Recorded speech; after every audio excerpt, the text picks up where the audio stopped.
You ever notice how people only believe in miracles when they need one? Funny, right? They walk around all proud, all certain like they've got everything figured out until life throws a brick through their window. And then suddenly they're praying, bargaining, whispering to the ceiling like it owes them something.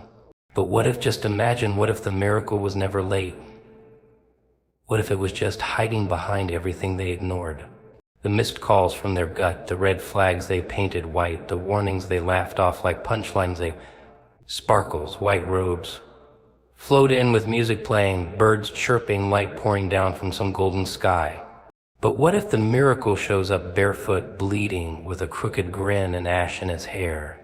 What if it doesn't say a word? What if it kicks the door open, breaks a few chairs and few showers? Says, "You ready or not?" See, that's the part no one wants to admit. Sometimes the miracle doesn't look like rescue.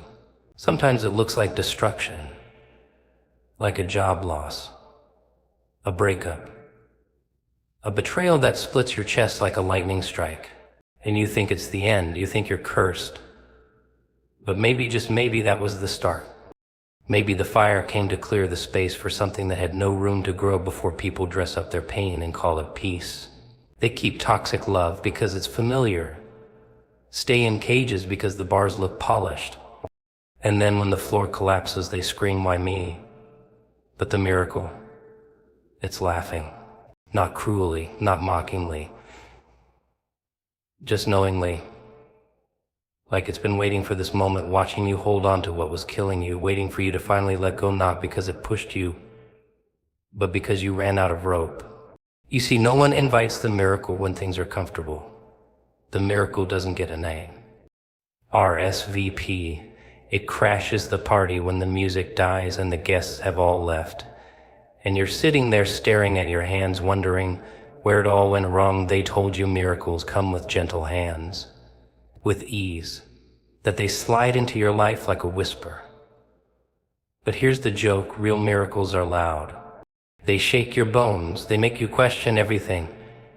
They tear the mask off your normal and make you look at what you become when no one's watching. Because it's not about the thing arriving, it's about whether you're even ready to recognize it when it does. And most people, they miss it. They shut the door because it wasn't wrapped in a pretty box. They turn away because it made them uncomfortable. They reject it because it forced them to grow, but not you. No, you're different. You've seen too much, felt too much.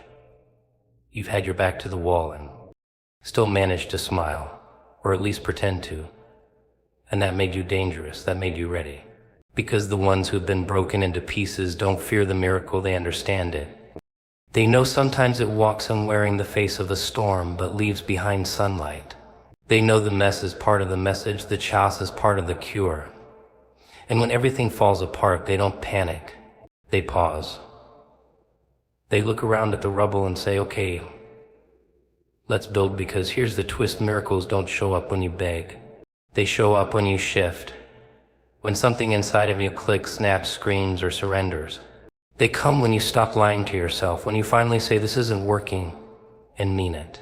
When you stop romanticizing the pain and start choosing yourself without apology. That's the signal. That's when the universe says, they're ready now. And the miracle doesn't knock. It doesn't wait. It storms in, wrecks the lie, and leaves behind something real. Real miracles are inconvenient. They don't care about your timeline, your plans. They have their own agenda, their own sense of humor. They show up on a Monday when your bank account's empty, your friends are silent, and your folks are. And they don't say, "I'm here to fix it." They say, "You already survived worse, now watch what happens next," so you can wait for the clean version. You can sit there hoping something flawless floats in and saves you. Or you can look at the chaos in front of you, the wreckage, the ashes, the silence, and realize maybe that's not the enemy. Maybe that's the sign. Maybe the miracle doesn't come when you're ready, maybe it comes when you're real, when everything else has fallen off and only the truth is left. That raw, jagged truth you've been too scared to face. And maybe, just maybe, that's where the miracle has been waiting all along. The breakdown, the glorious, ugly, beautiful breakdown. People run from it like it's a plague, like it's the end of their story, the final curtain. But what if I told you that breakdown is the secret sauce? The messy, painful, chaotic moment that opens the door to your greatest comeback. Most folks see it as failure, as weakness, as the moment they lost control. But control was never the point. The breakdown is the universe's way of shaking you awake, ripping the veil from your eyes and saying, enough pretending. Time to get real. You know, life loves to fool us with shiny distractions, money, status, fake smiles, filtered pictures. We chase these things like we're running from some invisible monster, hoping if we just grab one more shiny toy, the pain will stop knocking at our door. But it never does. Because the pain isn't outside, it's inside, sitting quietly, waiting for the mask to slip. And when it finally does, bam, the breakdown hits like a punch to the gut. Everything you built on sand comes crashing down, and suddenly you're left with nothing but raw nerves and a question. What now? People scream, they cry, they lash out, hoping to plug the leak.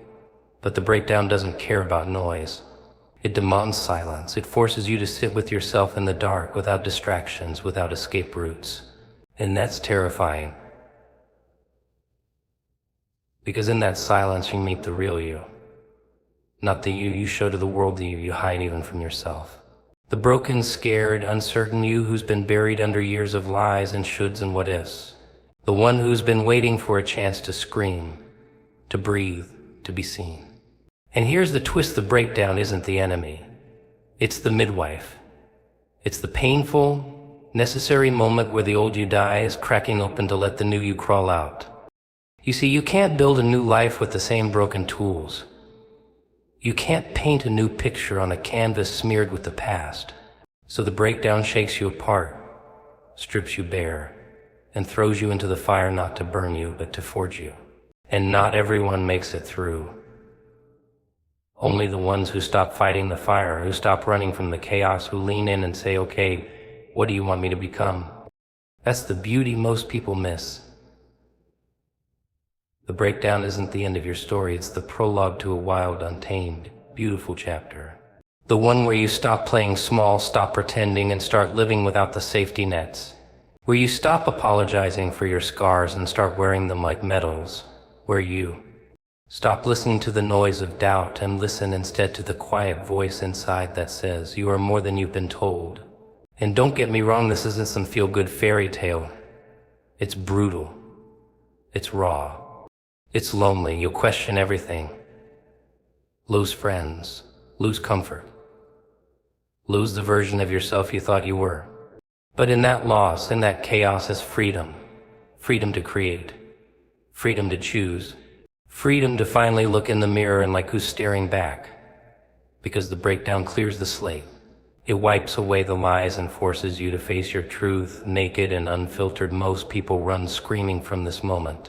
They patch the cracks with distractions and denial. They paint over the broken parts with smiles and I'm fine texts.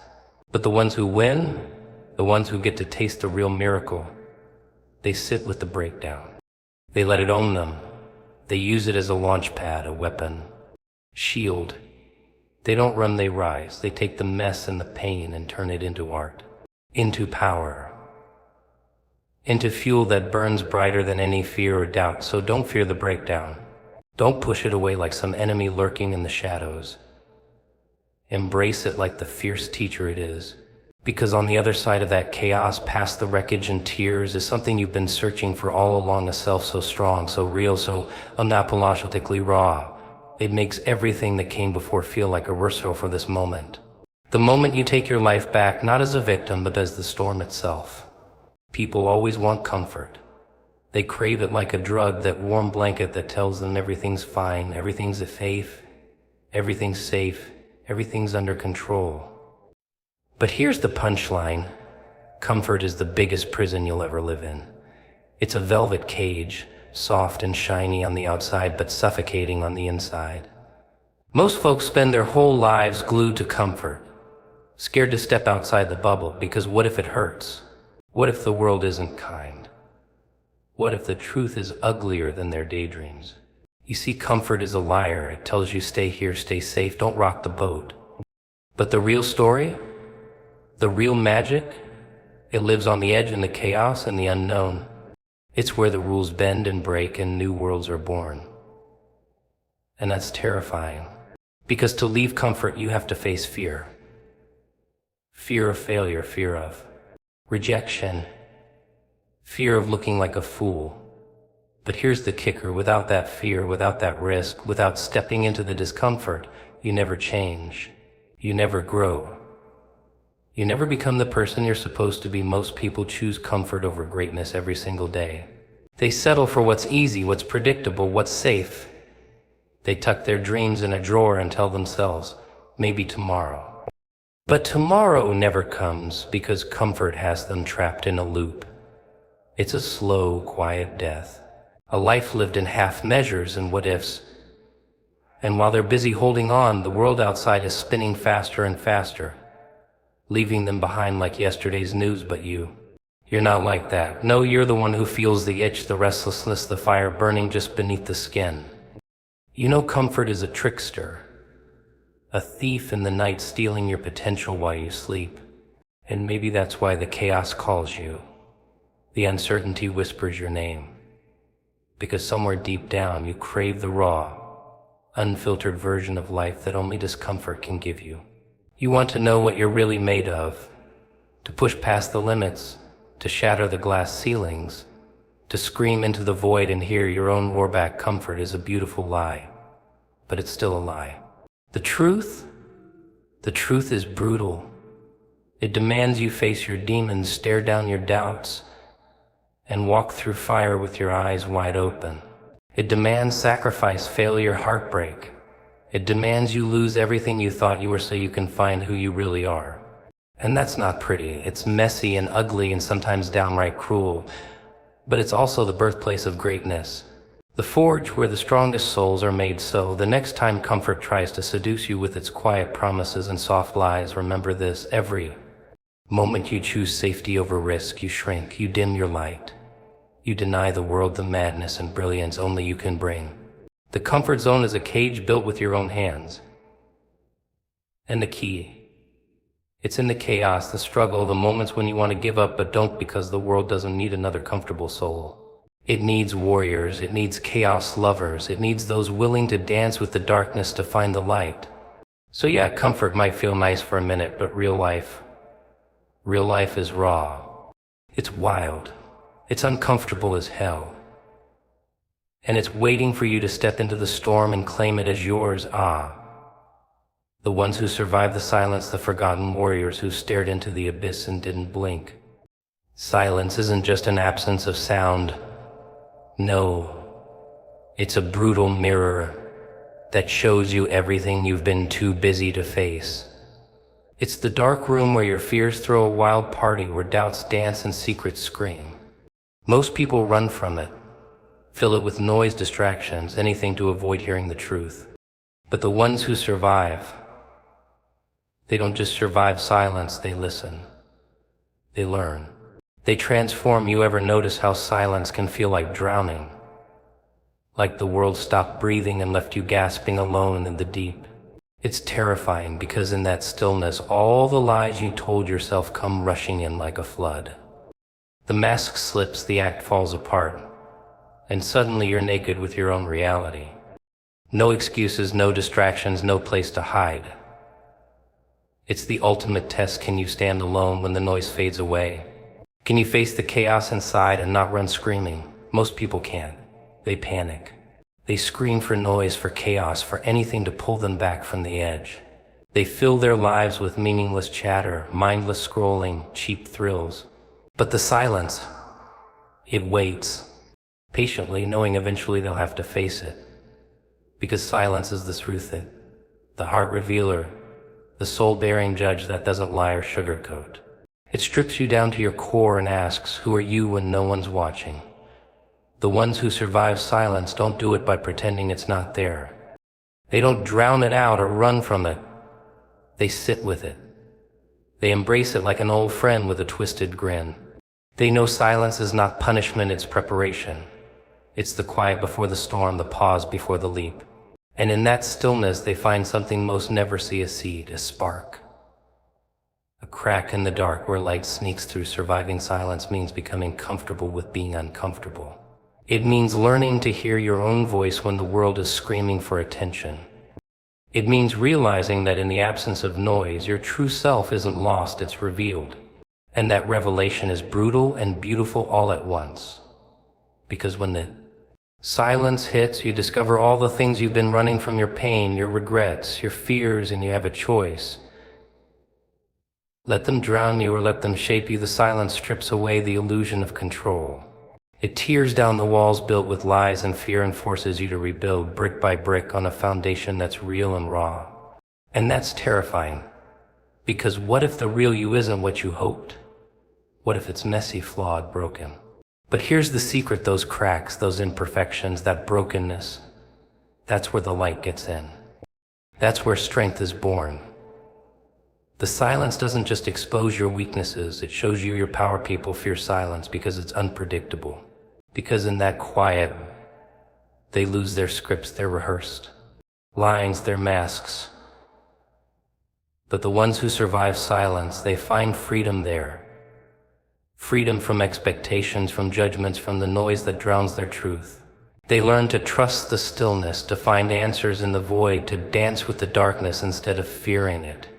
And in that dance, they discover a strength that no chaos can break, no noise can drown out. So, surviving silence isn't just about enduring the quiet, it's about owning it. It's about sitting in the shadows and saying, "You don't scare me." It's about turning the silence into your weapon, your shield, your secret weapon. Because when the world is loud and wild and cruel, the ones who stand tall are the ones who have mastered the silence within. The silence that reveals, that heals, that fuels the fire burning under the ashes of their past. In the silence, you find the truth. The raw, ugly, beautiful truth. And once you see it, once you own it, nothing can ever silence you again. Oh, revenge, the sweetest poison served on a silver platter, wrapped in the finest lies we tell ourselves. Everyone talks about forgiveness, moving on, letting go like it's some noble act that makes you pure. But let's be real, revenge is the fire that fuels the broken, the angry, the ones who refuse to be silent victims. It's the delicious taste of flipping the script when the world tried to write you off. It's messy, raw, and downright savage, and maybe, just maybe, it's exactly what you need. See, revenge isn't just about payback. It's about reclaiming power that was stolen in the shadows. It's the electric charge that wakes you up when you've been knocked down too many times. The moment you say, "You thought I was finished." Watch me rewrite your nightmare. People get scared of that fire because it burns. Oh, revenge, the sweetest poison served on a silver platter, wrapped in the finest lies we tell ourselves. Everyone talks about forgiveness, moving on, letting go like it's some noble act that makes you pure. But let's be real, revenge is the fire that fuels the broken, the angry, the ones who refuse to be silent victims. It's the delicious taste of flipping the script when the world tried to write you off. It's messy, raw, and downright savage, and maybe, just maybe, it's exactly what you need. See, revenge isn't just about payback. It's about reclaiming power that was stolen in the shadows. It's the electric charge that wakes you up when you've been knocked down too many times. The moment you say, "You thought I was finished." Watch me rewrite your nightmare. People get scared of that fire because it burns. Everything, including the parts of you thought were gone. But that's the point. The old you, the weak you, the beaten you has to die before the new you can rise from the ashes, sharper and darker than before. Most people imagine revenge as a final punch, a moment of glory that ends the story. But real revenge, it's a slow burn, a quiet revolution that happens inside. It's in every choice you make, to rise when you should fall, to laugh when you should cry, to build when you should break. It's in the way you carry your scars, not as shame, but as armor.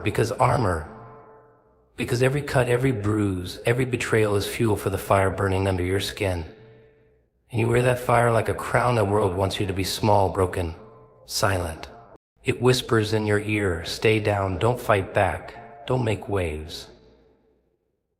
But the ones who survive know the ones who win are the ones who break those chains and roar louder. They turn their pain into power, their hurt into art, their rage into fuel that burns hotter than any doubt or fear. Revenge is the rebellion against the world that tried to bury you alive. It's the chaos you unleash when they least expect it. The wild card that shatters their control. And don't get it twisted, revenge isn't about hurting others. It's about destroying the parts of yourself that still carry the poison of their betrayal. It's about burning down the prison of your past so nothing can trap you anymore. It's a declaration that you're done being the victim, done playing the part they wrote for you. You're taking the pen, and you're writing your own damn story, full of fire and fury, and a grin that says, I'm still here and I'm unstoppable. Revenge demands patience. It's not a quick fix or a moment of rage. It's the long game, the quiet preparation. It's building yourself back up when no one's watching, training your mind and soul to be sharper than any blade they have ever thrown your way. It's the calm before the storm, the shadow before the strike. And when it comes, oh, it comes with a vengeance so sweet it tastes like victory on your tongue. Most people fear revenge because it forces them to face their darkness, the parts they've hidden or denied. But the ones who embrace it, they find freedom there. Freedom from the chains of pain, from the weight of betrayal, from the lies that held them captive. Revenge isn't just a weapon, it's a liberation. It's the moment you look your past in the eye and say, you don't own me anymore. And in that moment you become the storm they never saw coming, so embrace the fire. Let revenge be the wild heartbeat pounding in your chest, the shadow lurking behind.